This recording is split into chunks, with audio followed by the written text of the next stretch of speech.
Assalamualaikum warahmatullahi wabarakatuh. Ketemu lagi dengan saya dalam channel Guru Sejarah.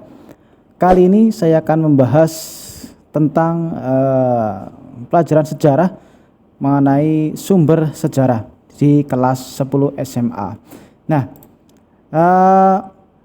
kita lihat dulu di sini ada peta konsep untuk memudahkan kita dalam pembelajaran. Nah, sumber sejarah di sini yang dipelajari yang pertama adalah mengenai jenis-jenis sumber sejarah. Nah, jenis ini meliputi ada berdasarkan sifatnya, ada berdasarkan bentuknya, kemudian ada bukti dan fakta sejarah sampai kelebihan dan kekurangan sumber sejarah. Baik, kita lanjutkan, kita bahas satu persatu dari peta konsep tersebut. Nah, yang pertama dilihat dari pengertiannya dulu. Pengertian sumber sejarah dari beberapa ahli, saya ambilkan ada 3 ahli, adalah Muhammad Ali, ada Sidi Ghazalba, dan Muhammad Yamin. Mereka mempunyai pengertian sejarah masing-masing. Nah, yang pertama dari Muhammad Ali sendiri mengatakan bahwa sumber sejarah adalah segala sesuatu yang berwujud maupun tidak berwujud serta berguna bagi penelitian sejarah Indonesia sejak zaman dahulu sampai sekarang. Kemudian yang kedua ada Sidi Ghazalba mengatakan warisan yang berbentuk lisan, tulisan, dan visual. Dan ketiga dari Muhammad Yamin yaitu kumpulan benda kebudayaan untuk membuktikan sejarah. Nah, dari 3 tokoh tersebut dapat disimpulkan bahwa pengertian sumber sejarah adalah segala warisan yang berbentuk lisan, tulisan, visual yang dapat digunakan untuk membuktikan suatu peristiwa sejarah pada zaman dahulu. Nah, itu secara garis besarnya kesimpulan dari pengertian sumber sejarah seperti itu. Jadi semua peninggalan berbentuk lisan, tulisan, atau visual yang dapat membuktikan, dapat mendukung kebenaran dari suatu peristiwa sejarah. Itu tentang pengertian sejarah, sumber sejarah. Kemudian yang berikutnya kita bahas yaitu jenis-jenis sumber sejarah. Yang pertama jenis berdasarkan sifatnya. Nah, berdasarkan sifatnya ada 2. Yang pertama adalah sumber primer. Sumber primer atau juga sumber utama atau yang pertama, sumber yang paling utama dan pertama. Di sini berarti sumber sejarah yang berkaitan langsung dengan peristiwa sejarahnya. Nah, berarti berkaitan langsung dengan peristiwanya itu yang berkaitan dengan peristiwa zaman dulu. Di sini dicontohkan adalah pelaku, saksi sejarah, prasasti, naskah, dokumen, candi, dan fosil. Nah, itu otomatis contoh-contoh yang termasuk sumber primer, langsung berkaitan dengan peristiwa sejarahnya. Nah, tanpa harus melalui tahapan-tahapan lainnya ataupun pihak lainnya. Kemudian yang kedua di sini ada sumber sekunder atau sumber kedua. Berarti sudah mulai tahap ada campur tangan dari orang lain. Nah, di sini bisa dikatakan yaitu kesaksian dari siapapun yang bukan berasal dari pelaku, saksi, ataupun benda peninggalan dari sebuah peristiwa. Ya, berarti tidak secara langsung. Nah, kesaksian tidak secara langsung. Nah, sini dicontohkan kayak misalkan kalau sumber lisan ini ada anak dari pelakunya. Kalau pelaku itu primernya, kalau anaknya sudah ke anaknya, ke cucunya, ke tetangganya dan sebagainya sudah termasuk sumber sekunder. Nah, atau anak dari saksi sejarahnya itu juga sekunder. Tapi kalau saksinya itu primer, tapi kalau sudah ke anaknya, ke tetangganya, sudah mulai tahap yang lainnya itu sudah sekunder. Yang sumber tertulis misalkan buku hasil penelitian, catatan-catatan yang tidak sejaman dengan peristiwa sejarah, itu termasuk sumber sekunder. Nah, bisa dipahami ya? Oke, kita lanjutkan. Yang berikutnya di sini adalah berdasarkan bentuknya. Nah, berdasarkan bentuknya di sini ada sumber tertulis. Nah, berarti sumber itu berbentuk tulisan. Ya, di sini disebutkan sumber sejarah yang diperoleh dari peninggalan-peninggalan tertulis suatu peristiwa sejarah. Contohkan di sini ada prasasti, dokumen, naskah, piagam, babad, surat kabar, tambo, dan lainnya. Nah, ini Contohnya, pokoknya yang berbentuk tulisan. Nah, terus di sini ada pertanyaan, babat itu apa Pak? Tambo itu apa Pak? Nah, kalau babat itu sebuah kitab yang berisi tentang sejarah Jawa kuno. Nah, ini memang berasalnya kebanyakan dari Jawa nih kalau babatnya, berarti mengisahkan tentang peristiwa-peristiwa sejarah di Jawa kuno yang bukti-bukti sejarahnya itu sesuai pada bukti sejarah pada zamannya. Nah, kadang mungkin kalau babat ini bukti-bukti sejarahnya kadang tidak masuk akal karena masih berkaitan dengan namanya hal-hal mistis dan gaib dan sebagainya. Nah, kemudian kalau Tambo itu adalah karya sastra yang berasal dari Minangkabau atau dari Sumatera, ini berkaitan menceritakan tentang asal usul sesuatu. Nah, seperti itu. Itu Tambo. Nah, kemudian penggolongan sumber tertulis terbagi menjadi 3. Yang pertama ada sumber tertulis sejaman dan setempat.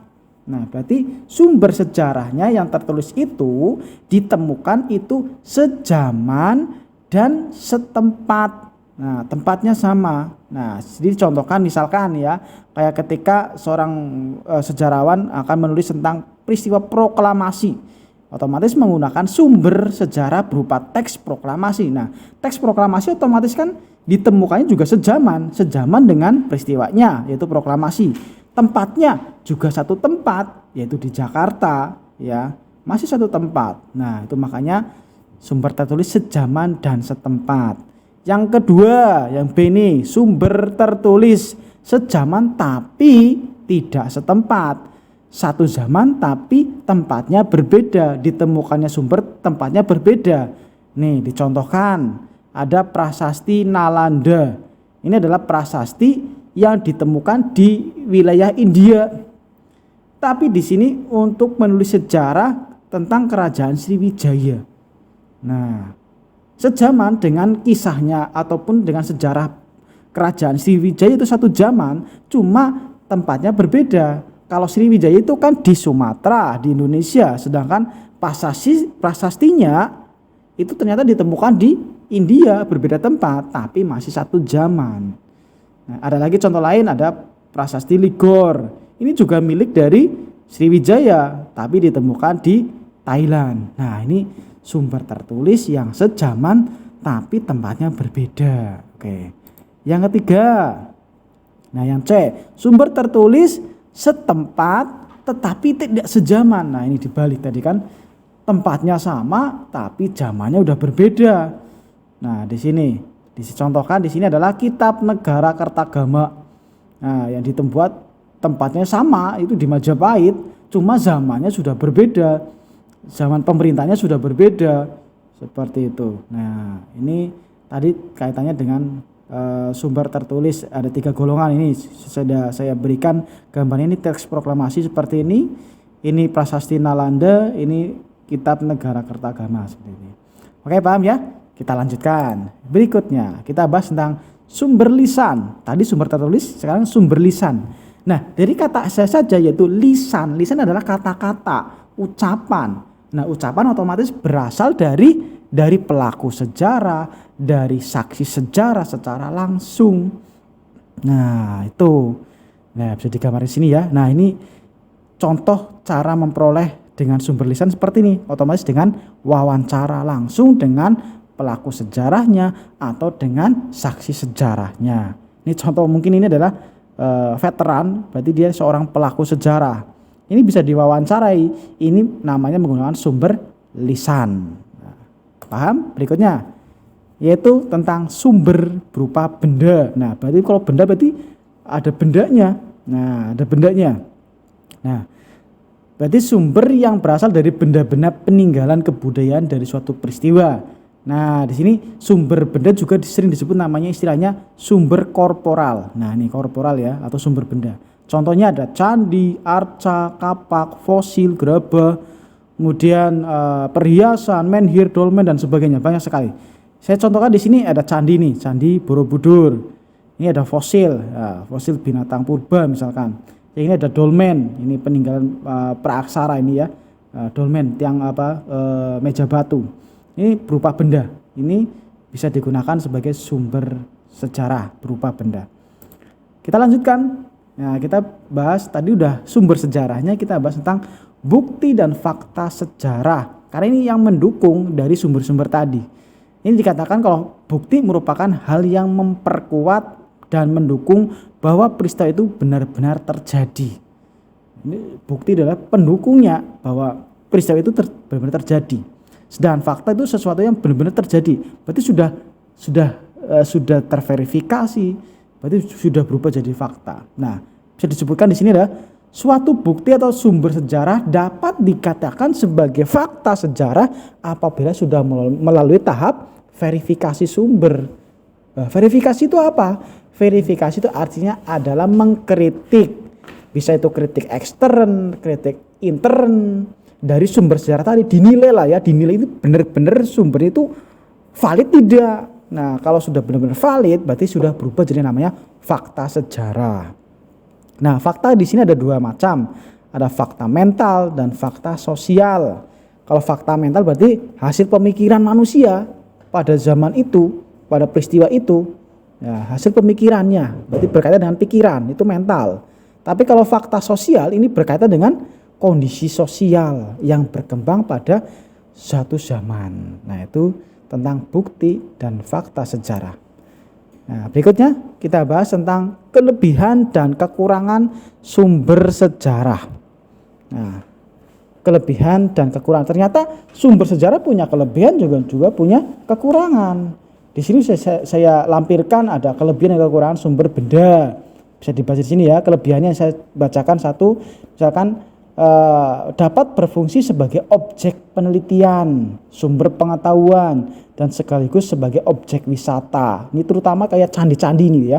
Candi itu kan benda, bisa untuk penelitian, bisa untuk pengetahuan, bisa untuk objek wisata. Banyak sekali candi di Indonesia banyak kan digunakan untuk objek wisata. Nah, kekurangannya di sini ya, kekurangannya saya contohkan.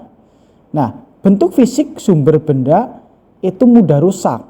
Nah, apalagi kalau benda-benda dari zaman praaksara itu mudah rusak karena itu berproses melalui berpuluh-puluh sampai ribuan tahun, otomatis itu gampang rusak. Nah, kekurangannya di situ. Maka perlu ada namanya pemugaran berupa benda-benda sejarah. Kemudian berikutnya adalah kelebihan kekurangan dari sumber tertulis. Nah, saya bacakan yang satu. Informasi atau data yang merupakan aspek-aspek yang akan diteliti lebih bersifat akurat dan lengkap karena berupa tulisan. Nah, berupa tulisan. Nah, lebih lengkap. Tapi di sini kekurangannya, saya contohkan satu, sumber tertulis tidak mampu merekam semua jejak sejarah. Berarti hanya seseorang yang menulis sejarah itu, menulis bukti itu yang bisa dijadikan sebagai sumber sejarah. Tapi kan orang pada saat itu tidak bisa menulis setiap saat tentang kejadian-kejadian tertentu. Nah, itu makanya keterbatasannya tidak bisa merekam semuanya. Nah, berikutnya yaitu kelebihan dan kekurangan sumber lisan. Nah, di sini kelebihannya di sini pengumpulan data dapat dilakukan dengan adanya komunikasi dua arah. Berarti langsung dua arah. Kita dapat mewawancarai pelaku sejarah, mewawancarai saksi sejarah secara langsung, dapat dikonfirmasi secara langsung. Itu kelebihannya. Nah, di sini kan ada juga kekurangannya. Apabila misalkan, nah, saya bacakan yang kedua nih. Nah, memiliki subjektivitas yang tinggi karena sudut pandang yang berbeda dari masing-masing pelaku atau saksi sejarahnya.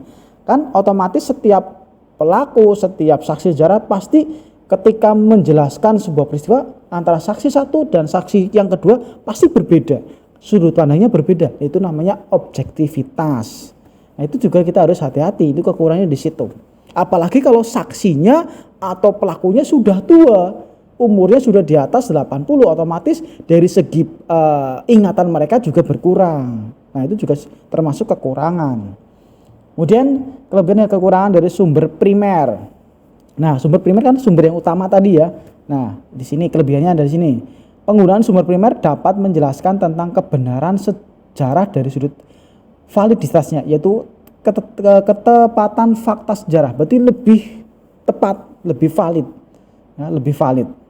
Nah, cuma kekurangannya di sini adalah bentuk fisik sumber primer itu biasanya mudah rusak jika diakses, apalagi bentuk tulisan. Mungkin kertasnya itu karena sudah berumur ribuan tahun, bisa saja kertas itu rapuh, ya, bisa cepat rusak, itu bisa saja. Fosil dan sebagainya itu mudah rusak, ya, itu kekurangannya. Kemudian yang terakhir kita membahas tentang kelebihan kekurangan dari sumber sekunder. Nah, kalau kelebihannya di sini saya contohkan relatif mudah diakses sehingga lebih hemat waktu dan biaya. Karena apa? Sumber sekunder itu biasanya itu lebih banyak. Buku-buku sejarah yang kita pelajari di sekolah itu kan masuk sumber sekunder, itu banyak sekali yang mudah diakses. Akan tetapi ada kekurangannya. Nah, di sini sumber sekunder terkadang hanya merupakan karya yang mengemas ulang, kayak menulis ulang, menata ulang peristiwa sejarah, otomatis nilai subjektivitasnya itu tinggi. Tergantung siapa yang menulis peristiwa itu. Kalau yang menulis itu baik, mungkin ditulis dengan baik sesuai dengan fakta. Tapi kalau yang menulis sejarah itu ada kepentingan, ada maunya, mungkin bisa dilencengkan, mungkin bisa disimpangkan peristiwanya, itu bisa saja. Nah, namanya itu subjektivitas dari penulis sejarah. Oke, itu saja untuk pertemuan kali ini berkaitan dengan sumber sejarah. Terima kasih, tetap selalu semangat mempelajari sejarah. Terima kasih. Assalamualaikum warahmatullahi wabarakatuh.